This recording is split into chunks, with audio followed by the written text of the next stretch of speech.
qual seria a estrela de Jesus?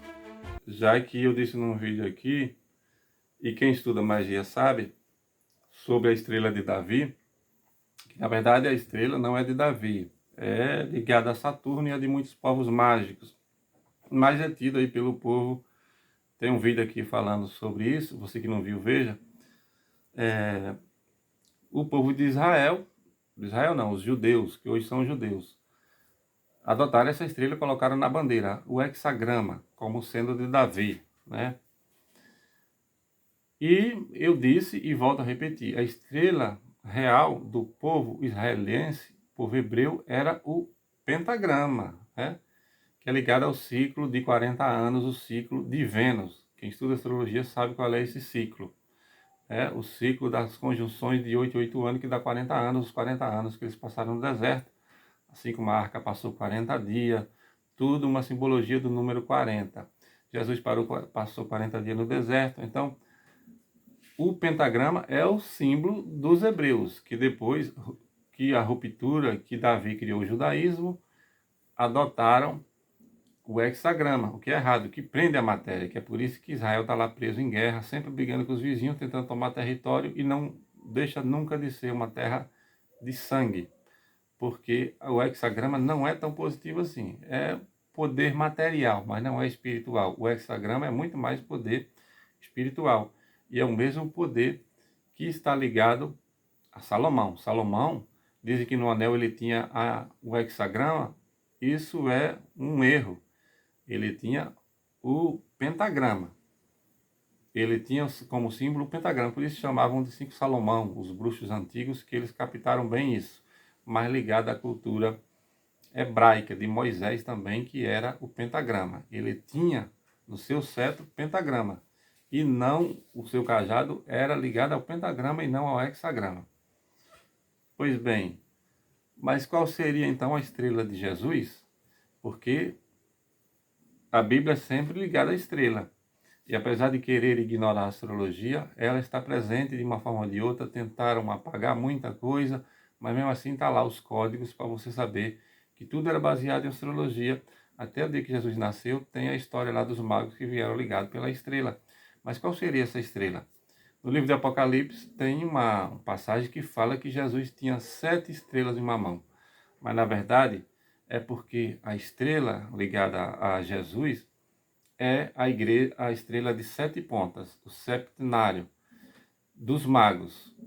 Por isso, ele é o mestre dos magos, aquele que cura, que expulsa demônios, e por isso ele disse no Novo Testamento que ali estaria alguém maior que Salomão, com o poder de expulsar demônios, como ele fez, que inclusive a expulsão de demônios, dos endemoniados e tal, essas passagens que tem nos evangelhos, é uma parte importante da Bíblia, que as pessoas não se dão conta, lê aquilo ali como uma coisa trivial, um acontecimento que aconteceu ao longo da caminhada de Jesus, mas é mais importante do que se pensa. Ele fala de você expurgar os seus demônios internos, de você vencer a sua sombra interior, de se desligar da serpente lá do Éden e se ligar à luz, à mônada, que Jesus era agnóstico. É a mônada que ele se refere e não, né, à entidade do Antigo Testamento que proporcionava guerras, vinganças e tudo mais. É só ver direito a mensagem de Cristo. E o septenário é ligado aos 7 arcanjos. Então, é por isso que a estrela de Jesus é a estrela de 7 pontas. A de Moisés é a estrela de 5 pontas. A de Davi, no caso, seria de 6, já que adotaram o povo judeu e ele próprio adotou essa de 6. E a de 7, a do homem perfeito, a da divindade, da luz perfeita, o 7. E é por isso que os hebreus antigos tinham, né, o castiçal com 7 lamparinas, né, representando aí 3 de um lado, 3 de outro, e uma haste no meio, que daria o 7. E é essas mesmas 7 estrelas que Jesus tinha na mão, representado no Apocalipse, representando aí a estrela dos magos de luz, dos iluminados, e os 7 arcanjos que assistem ao Messias. Então, a estrela de Jesus é a estrela de 7 pontas. E está ligada aí às 7 virtudes que combatem os 7 pecados capitais. Então, é a estrela de 7 pontas. que ela, em sua forma negativa, como eu disse, revela os 7 pecados capitais e na sua forma positiva revela as virtudes que nos faz evitar esses pecados capitais e nos revela as bem-aventuranças para a gente viver melhor. Então, essa é realmente uma estrela poderosa, muito mais poderosa do que o hexagrama e até do que o pentagrama. E ela também na astrologia pode ser ligada aí aos 7 planetas, que é a partir dela que a gente faz a soma para saber qual é o planeta regente do ano, né? Tem Saturno, a Lua, Mercúrio e tal, e tem a ver, como eu disse, com os 7 arcanjos, que tem a ver com 7 virtudes. Por exemplo, Miguel, com a luz, é a emoção do coração, com Gabriel, que é a justiça, com Rafael, que é cura, com Uriel, que é a luz do conhecimento, o fogo sagrado do conhecimento, e assim por diante. Então, essa é a estrela de Jesus, não do Cristo. O Cristo é uma criação da Igreja Católica, dos católicos, da igreja fundada por Paulo. A mensagem real não é do Jesus o homem, é do Messias, é o messianismo, aquele que veio trazer a palavra.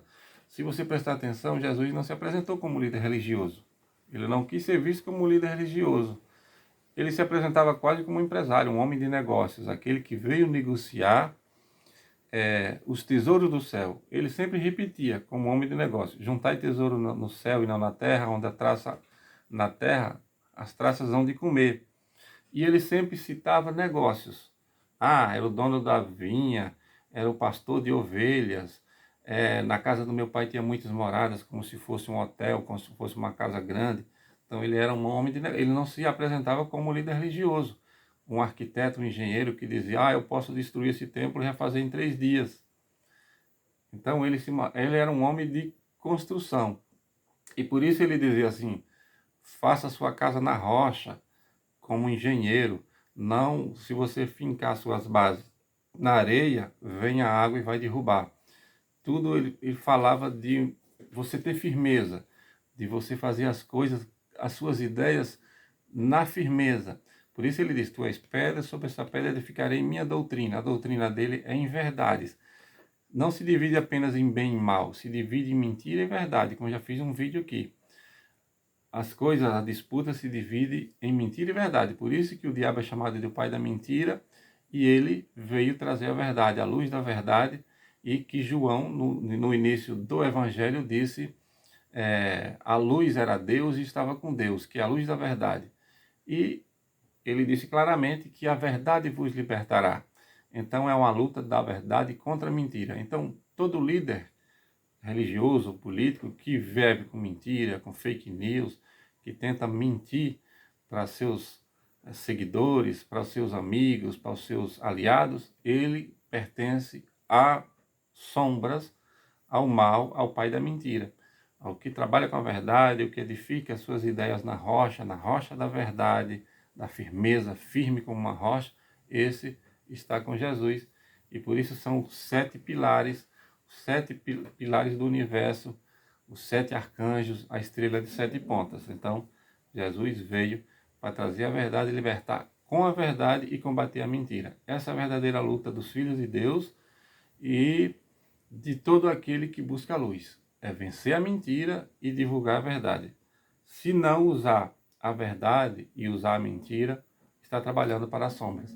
As sombras é a mentira e Jesus é a verdade.